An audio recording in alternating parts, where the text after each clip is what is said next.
la economía de la región. Y bueno, ya hacemos contacto justamente con la doctora Eunice Rendón. Le repito, ella es experta en seguridad, migración y bioética, coordinadora de la Agenda Migrante y ex directora del Instituto de los Mexicanos en el Exterior en la Secretaría de Relaciones Exteriores. Doctora, gracias por tomar la llamada. Buen día. Hola, buen día, ¿cómo estás? Bien, doctora.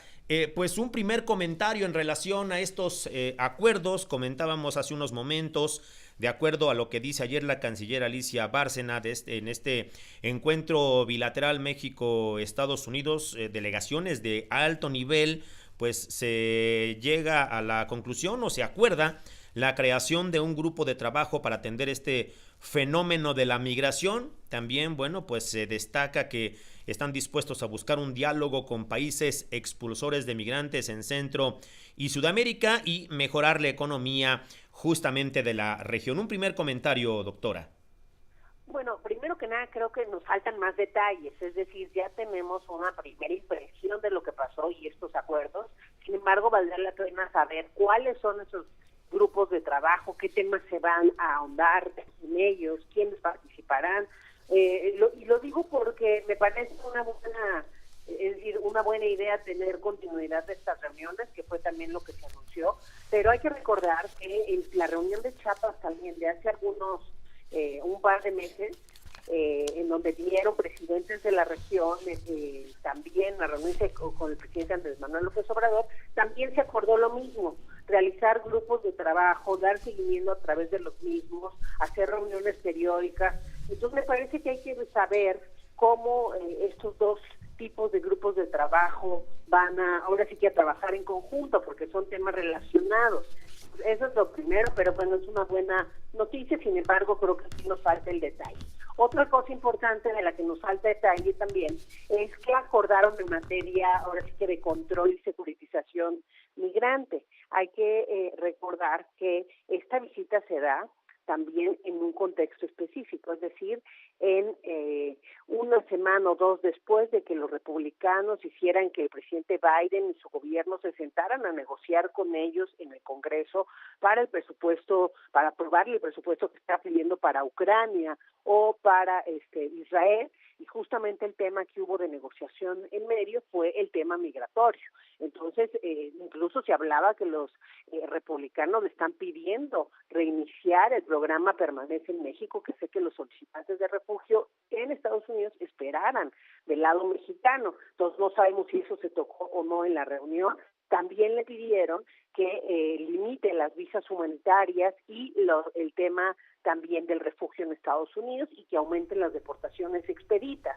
Todo esto, pues todavía no sabemos cómo se trató. Un tema que sí me parece fundamental de destacar y reconocer de México es que hayan puesto sobre la mesa los cierres que ha habido en diferentes puntos de la frontera que afectan el comercio bilateral y que pues se calculan pérdidas hasta $200 millones por día de los días que se han cerrado, que no ha sido una vez, han sido diferentes puentes en diferentes momentos y siempre digamos que con la amenaza o con el tema de por medio de un flujo migratorio importante. Y finalmente pues se da esto en un contexto de una de las caravanas o la caravana más grande que ha salido desde el sur, ¿no? Con casi 10,000 personas, ¿no? Que ha ido avanzando al día de ayer 15 kilómetros, en fin, en varios días han avanzado ya en su camino y que pretenden llegar en breve a la ciudad también de México y en medio de un flujo migratorio muy importante, un flujo migratorio que rompió todos los récords. 2023 fue el año de mayor flujo de personas, casi 600,000 detenidos en México. En el caso de Estados Unidos, 3.2 millones de personas detenidas por la patrulla fronteriza.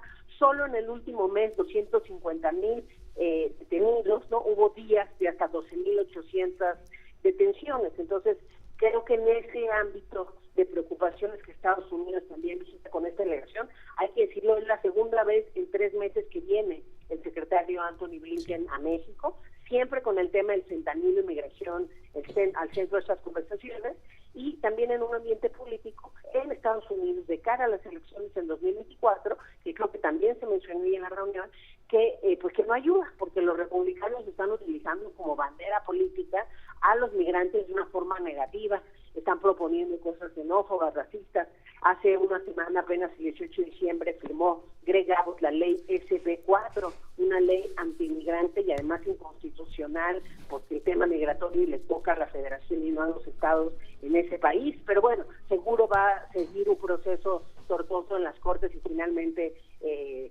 creo que pueden echar para atrás o bloquear esta ley. Sin embargo, pues día de mientras lo utiliza políticamente, y creo que es la presión también que ha tenido, una de las más grandes presiones que ha tenido el gobierno de Biden, y por eso también creo que se da esta visita así de forma tan rápida.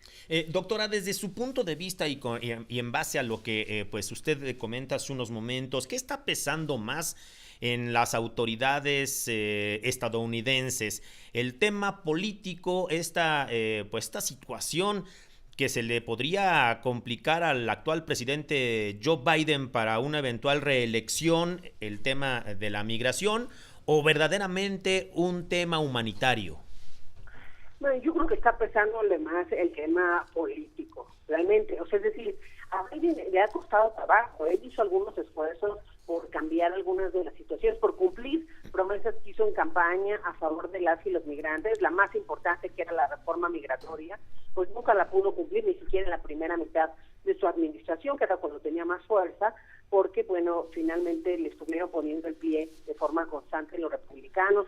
Él prometió terminar este programa Permanece en México, que decíamos que hacía que los solicitantes de refugio esperaran del lado mexicano sus procesos, y bueno, justo se tardó casi un año, poco más de un año, en lograr terminar este programa, porque pues los republicanos estuvieron metiendo demandas y esto siguió un proceso tortuoso en los tribunales, que por allá, pasando por muchas cortes en donde había jueces que habían nombrado Trump, y eso dificultó las cosas para Biden, y pues toda esta crítica que le hacen públicamente a diario los republicanos, de forma tramposa, creo yo, porque hablan con palabras de invasión migrante, en fin, ponen, creo yo, sobre la palestra temas que hacen ver la situación de una forma, creo yo, distinta, que está la frontera abierta, en fin. Entonces yo creo que eso, en estos momentos, de cara a la, como tú decías, a la probable reelección o candidatura de Biden,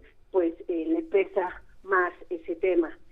Y por el otro lado, tampoco es menos importante, ¿no? Seguramente el hecho de que esta semana tuvieron días con 12.800 detenciones también le prende ciertos focos rojos, en donde yo creo que se equivocan, o más bien, en donde creo que falta más perspectiva, es en el tipo de acciones también que proponen, porque Estados Unidos pareciera que su prioridad es la securitización, el control, la militarización, que no venga la amenaza, y al final del día, en lo que se atiende las causas, que también las hablaban el día de ayer, pues eso va a tardar tiempo, y la gente va a seguir migrando. El caso, por ejemplo, de Venezuela, ¿no?, de Haití, de Cuba, pues la gente sigue saliendo de esos lugares porque las condiciones no solo siguen igual, sino que han empeorado. Y a esto se han sumado contingentes de otros países, ¿no?, Colombia, Ecuador, Honduras, este año, ¿no?, Guatemala también. Entonces, creo que el tema de las causas es muy importante trabajarlo, entendiendo que a la par tenemos que tener un plan para los que ya van a salir, los que ya están saliendo, los que ya están aquí, ¿no? Y me parece que ese plan tendría que incluir al sector privado para un modelo seguro, ordenado, humano y productivo, una inclusión de estas personas en movilidad, en el tema laboral y económico del país, puede ser también parte de una solución a estas grandes concentraciones que estamos viendo. Sí, efectivamente, estamos platicando con la doctora Eunice Rendón en relación a esta reunión de alto nivel que se realizó el día de ayer en Palacio Nacional entre, bueno, pues representantes del gobierno de los Estados Unidos y también representantes del gobierno mexicano. Estuvo encabezada por el presidente López Obrador. Comentaba, usted tocaba un tema muy interesante, doctora, el tema de atender las causas de la migración, que bueno, pues esta ha sido una de las posturas durante mucho tiempo del gobierno mexicano. El gobierno mexicano ha dicho, hay que atender justamente las causas por las cuales las personas salen de sus países en busca del sueño americano, pero como usted dice, bueno, pues esto es un tema a largo plazo, ya ni a mediano, pero el flujo migratorio no cesa. Ahí está pues esta caravana de poco más de 7,000, dicen entre 7,000 y 10,000 personas que, bueno, pues se encuentran en algunas poblaciones de Chiapas. Si me permite, doctora, tengo que hacer una pausa. Después de 3 minutos, le robo otros minutos más. Esta es la verdadera fórmula de la información. Una radio que no solo habla, también te escucha.